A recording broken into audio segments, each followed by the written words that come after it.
वज़ीर-ए-आज़म इमरान खान के बयान पर नून लीग की तर्जुमान मरियम औरंगज़ेब का रद्द-ए-अमल। कहा, इमरान साहब खुद शीशे के घर में रहकर दूसरों पर पत्थर नहीं मारते।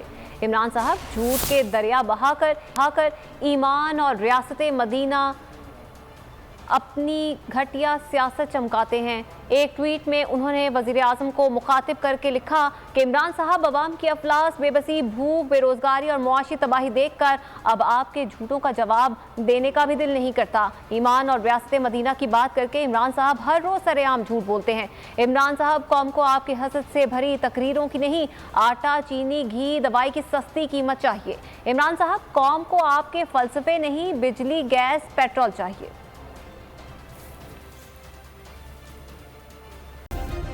सब्सक्राइब करें और बेल दबाएं ताकि कोई खबर रह न जाए।